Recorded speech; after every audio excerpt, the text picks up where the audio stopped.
بسم اللہ الرحمن الرحیم۔ السلام علیکم۔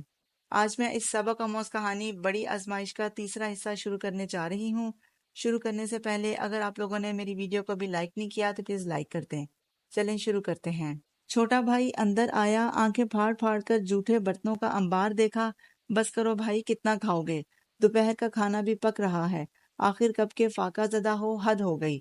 کھانے دے یار، کیا پتا یہ میرا اس گھر میں آخری کھانا ہو۔ اور پھر نظر کمزور ہے کیا تمہاری؟ سامنے دو دو دلہا بیٹھے ہیں، کیا شادی پر ناشتہ بھی نہ کریں؟ مگر جھوٹی پلیٹیں تو ایک طرف نظر آ رہی ہیں، دوسرا اصلی یقینی دلہا ایک پلیٹ لیے بیٹھا ہے، اور اتنا خوش بھی نہ ہونا۔ ابھی تمہارا دلہا پن راستے میں ہے۔ ابا اور بھائی پھپھو کو منانے گئے ہیں، پھپھو خفا ہو کر چلی گئی ہیں۔ سیما کو لے کر اب پتہ نہیں جواب کیا ملے گا۔ جمشید کے ہاتھ سے لقمہ پلیٹ میں گرا، یکلک کھڑا ہوا، چوٹیں بھلا کر کرسی پر سے کوٹ گھسیٹا اور باہر نکل گیا۔ اب یہ پھپھو کے گھر جا کر کھڑے ہو جائیں گے، سیما انہیں پہچاننے سے انکار کر دے گی۔ جاوید بڑبڑایا۔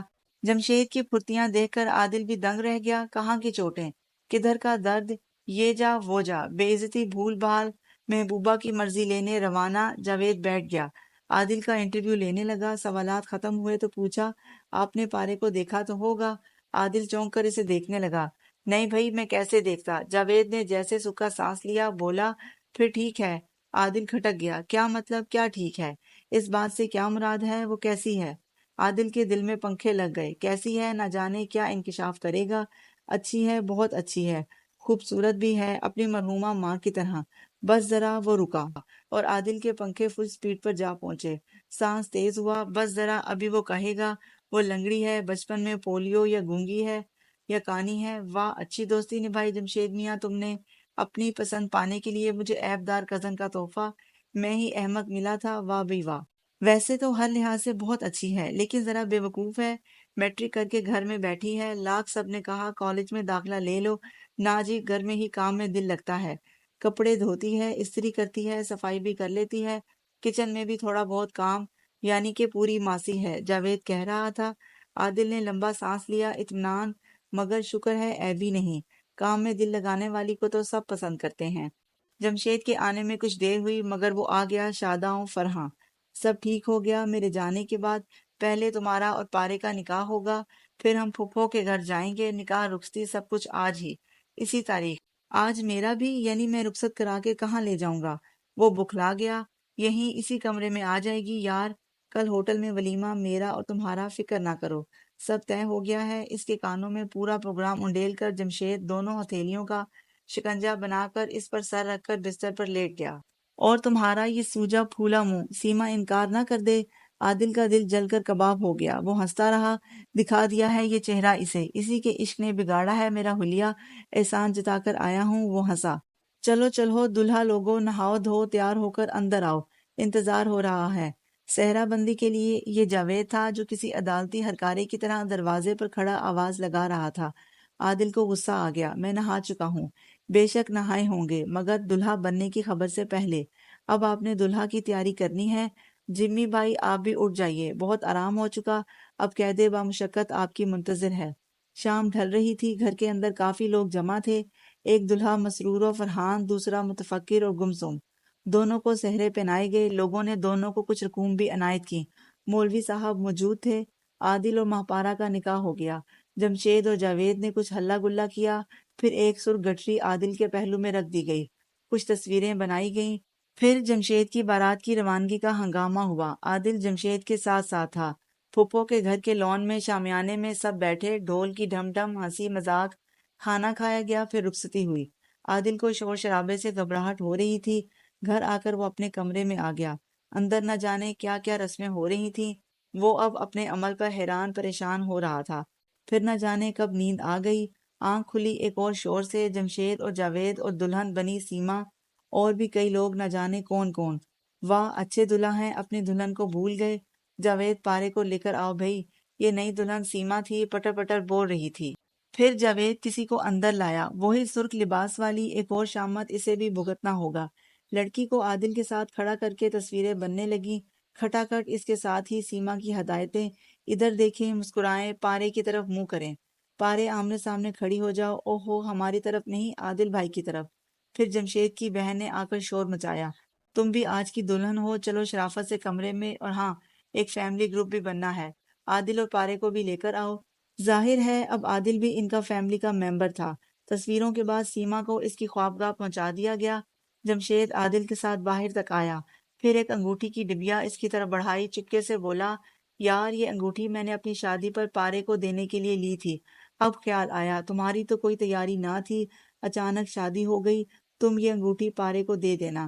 عادل کو شرمندگی ہوئی، نہیں یار یہ تکلف رہنے دو، میں کچھ کر لوں گا۔ او ہو کس قدر معصوم ہو تم، یار دلہن کو منہ دکھائی کا تحفہ بھی دیا جاتا ہے، کر سمجھ کر رکھ لو، واپس کر دینا جب تمہارے پاس ہوں، ویسے دوست کا حساب دل میں، تمہاری خودداری اور تسلی کے لیے احترام میں قرض کہہ کر دے رہا ہوں، تمہارا احسان بھی ہے مجھ پر سیما کے لیے راستہ صاف کرنے کا۔ انگوٹھی کی ڈبیا عادل کی جیب میں ٹھونس کر اسے دھکیلتا اس کے کمرے میں لایا، اندر دھکا دے کر بائے بائے کرتا چلا گیا۔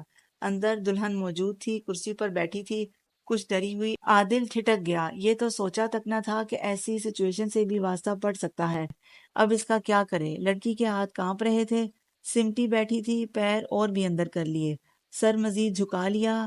آپ ڈرے نہیں، عادل نے گلا صاف کیا، آرام سے بیٹھیں، میں آپ کو اپنے بارے میں بتانا چاہتا ہوں، آپ کے لیے میں اجنبی ہوں۔ دلہن نے شاید کچھ سنا ہی نہیں، مزید سمٹ گئی، ہاتھ دوپٹے میں چھپا لیے، اب کیا کرے؟ باتھ روم میں گھس گیا تاکہ لڑکی کو کچھ ٹائم ملے۔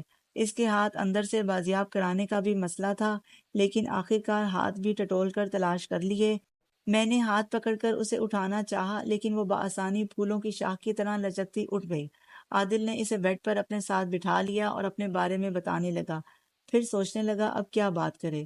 آپ آرام کریں، رات بہت ہو گئی ہے، کہہ کر باہر ٹہلنے لگا۔ اب اس لڑکی کا کیا کرے، کہاں لے جائے؟ اماں تو اور ابا بھی شاید اس کا عذر وغیرہ مان لیں، لیکن آپا تو اس کو قبول ہی نہیں کریں گی۔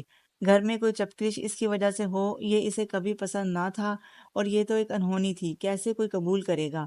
ابا اماں کی مرضی کے بغیر اتنا بڑا قدم اٹھانا اس کا جرم ٹھہرایا جا سکتا ہے؟ ملازمت اچھی تھی مگر گھر بھی تو خرچہ بھیجتا تھا، اب اس میں کمی ہوئی تو اماں آپا دونوں کو ناگوار ہوگا۔ یہ غنیمت ہے کہ گھر تو ہے، ملازم بھی ہے، مگر پوری رات بے چین گزری۔ دلہن نے لباس تبدیل کر لیا تھا، ہلکے گلابی رنگ میں خاصی خوبصورت لگ رہی تھی، شکر ہے گھر والے اس کے حسن کو دیکھ کر مایوس نہیں ہوں گے، ابا کو منانا زیادہ آسان ہوگا۔ صبح آنکھ کھلی، دیکھا پارے کرسی پر بیٹھی تھی، اوہو بیچاری اس کے آرام کی خاطر کرسی پر جا بیٹھی، نہ جانے اس نے اس حادثے کو کس طرح قبول کیا ہوگا، یہ واقعہ اس کے لیے بھی تو حادثہ ہی تھا، کہاں تو جمشید کے نام کی مہندی لگی اور شادی ہو گئی دوست سے۔ وہ باتھ روم سے فارغ ہو کر آیا تو جمشید کی بہن موجود تھی، پارے سے باتیں کر رہی تھی، عدیل کو سلام کر کے پارے سے مخاطب ہو گئی، ہاں وہ امی نے پوچھا ہے چینی کا بڑا ڈبہ تمہیں رکھنے کے لیے دیا تھا، وہ کہاں رکھا، اور مٹھائی والا پیالہ بھی گم ہے، دونوں چیزیں آ کر نکال دو اور ناشتے کے لیے آ جاؤ، کہہ کر چلتی بنی۔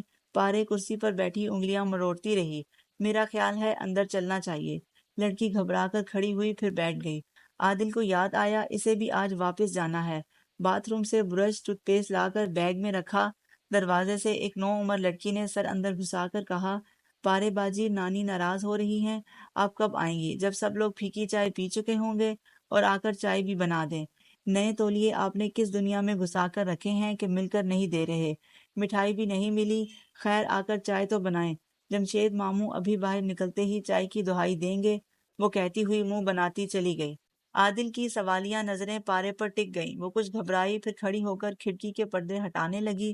اس کا باہر نکلنے کا پروگرام نہ تھا، بیگ بند کر کے وہ آرام سے بیٹھ گیا۔ اب جو کرنا ہے پارے کو خود کرنا ہے، وہ یہاں کے معمولات سے واقف ہے۔ پھر شور، دستک اور ہنستا مسکراتا جمشید اندر آ گیا، نعرہ مستانہ لگا کر عادل کو گلے لگایا، پارے کے سر پر ہاتھ پھیرا، آہا بھائی خوب، آپ تو بالکل تیار شیار ہیں، ماشاءاللہ کیا روپ نکالا ہے یار، پھر ناشتہ نہ کر لیا جائے؟ دراصل ناشتہ میری سسرال سے آیا ہے، میں نے کہا میرا تو میکہ ہے عادل کی سسرال، کیوں نہ ہم عادل کے ساتھ ہی ناشتہ کر لیں؟ نوری ناشتہ یہیں لے آؤ، سیما کو بھی بلا لو۔